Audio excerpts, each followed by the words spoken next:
Hey guys, did you know that I have a Patreon where you can support me and plus get awesome rewards? Or if you're thinking to yourself, but Julian, I want even more bang for my buck while still supporting you, you can pop over to my Redbubble and check out my awesome store with new designs appearing regularly. But for now, enjoy the video you're about to watch. Hey guys, I am Julian Greystoke, as well you know, and I am filming one more video today. I'm just filming a bunch very quickly, so I apologize if they're not up to my usual, awesome standard. And today I thought I would do a video that was kind of requested, which is more horse things. I did a video a while back about what fiction gets wrong about horses, links in the doobly-doo. I enjoyed that video, and I did it with the aid of one of my horses named Misqua. And today we will be seeing Misqua again, as well as my new horse, Mouse, who is a darling, and I love her. And we're just going to talk more about horses. Some of these are more things that I thought of, and some of these are questions that people ask me on that previous video or after that previous video about things that fiction gets wrong about horses, or stereotypes about horses in fiction. Ready? Here we go.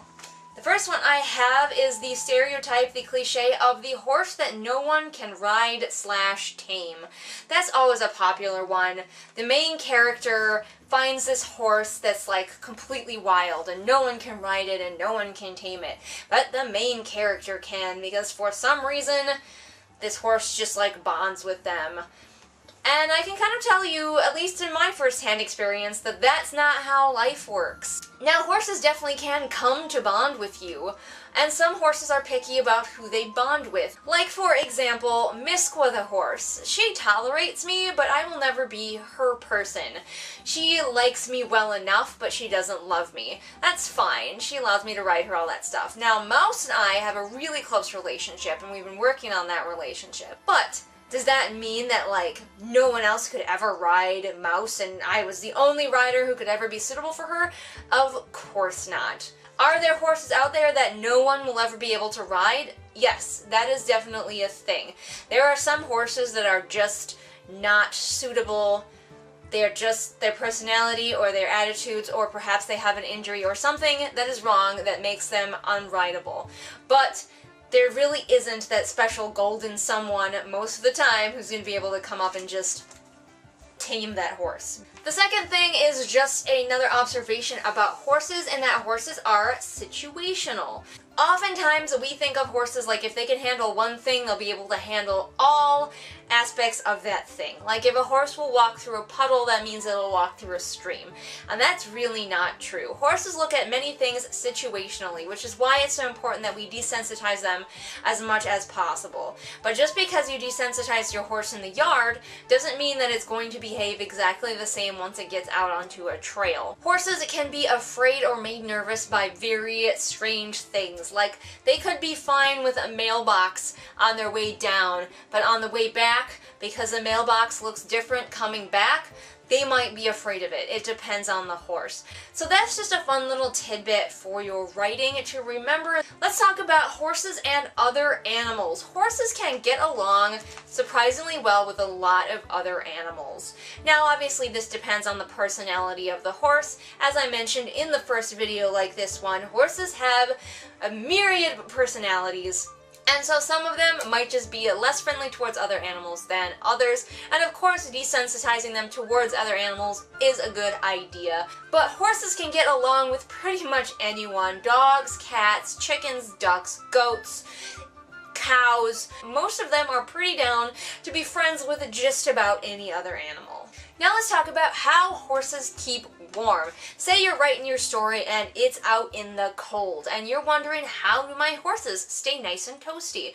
Well, the best part about horses is that they are pretty much self-contained little self-heating creatures. Now, some horses, because we have bred them to be that way for the most part, do have thinner hair and do require blankets and such in the winter.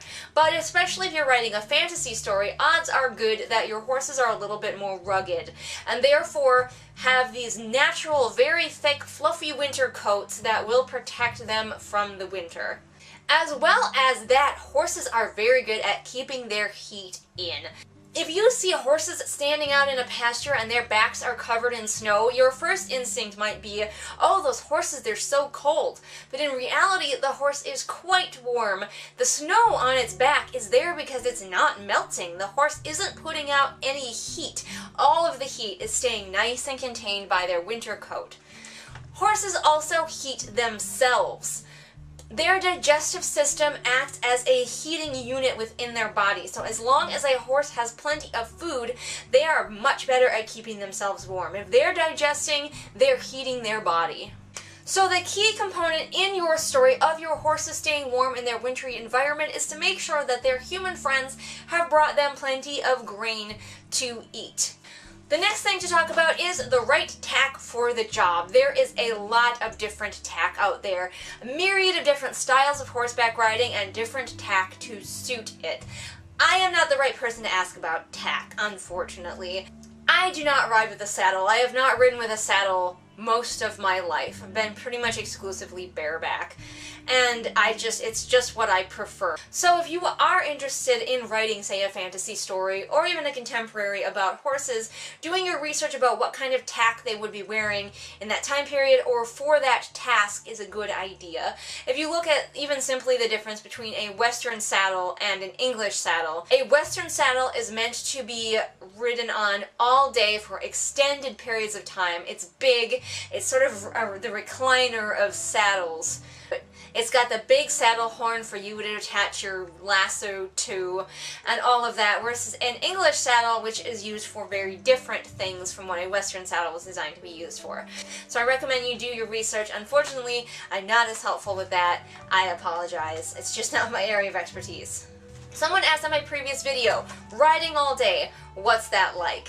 Well, if you're new to it, painful and unpleasant. However, if you have a lot of riding experience, like say you're a cowboy in the Old West, it's pretty normal. There are things that can happen like saddle sores where you rub against the saddle, often like the insides of your knees and that kind of thing. If you are riding a more comfortable saddle, however, that's less likely to happen, and there were always methods that people would use to make their saddle more comfortable for themselves and for the horse. Speaking of which, comfort for the horse is also important if you are riding all day. You want to make sure that your horse has a good pad between itself and the saddle. And finally, I want to talk about riding double or pulling someone up behind you on the horse. That's something you also see in movies a lot, where somebody will just grab their friend and haul them up on them, behind them on the horse. Many horses will tolerate being ridden double, but not all horses will, and if you do it unexpectedly on a horse you don't know, that's a good chance you're gonna get bucked. So, as often happens in movies, someone has just obtained a horse. Say they shot the guy who the horse belonged to and they've just jumped on. And they just assume that this horse is fine if they're going to throw their lady love onto the horse's back as well. But the horse is not ready for it. Who knows what's going to happen? Kind of going along with that is mounting up. How does your character mount up? There are several different ways to do it, some more dangerous than others. Some cowboys will do these things where they'll jump up over the rump of the horse. How you mount up also depends on the horse that you have, how quiet they are, and what they're used to from you. Once again, as I mentioned in the first video, how well you know the horse and your relationship with the horse is super, super important for what they will allow you to do / what you can do with this horse. So if you're going to have a character who is able to do a lot with their horse, you really do have to have that relationship. And it cannot just be, they rode on the horse once, they bonded, and now the horse is fine with whatever they do. Just like getting to know another human being, it takes a while to get to bond with a horse. I got my horse Mouse in November of last year, and I spent a lot of time bonding with her daily, and it really wasn't until this summer that we were finally getting in sync. But she didn't come to love me until fairly recently in our relationship, so it takes a while. Some horses, being friendlier than others, are more of open books, but you just can't go in expecting this horse to have a bond with you immediately. So there you go, that was another video all about just horsey things in fiction. Did you enjoy it? Did you like the footage of Mouse and Misqua? Would you like more videos that are about my horses or about horses in general, comment below and let me know what your thoughts are. And as I said, I do have another video about that, so please go watch that one too. Don't forget, everyone, that I post new videos Mondays and Fridays. All the links to my social media are in the doobly-doo. And if you liked what you saw here but wish it was higher quality, I have a Patreon for that, where I am working towards getting better equipment so it doesn't look quite so shitty. That's the goal. And I will see all of you guys again next time with whatever it is I happen to be doing next time. Bye! Hey everybody, it is shout out time again. Time to shout out to my patrons, Amanda, Ashley, Celia, Kim, Lisa, Ramona, Sabby Panda, and Sarah. And if you want to be great like these amazing people, then become my patron over on Patreon.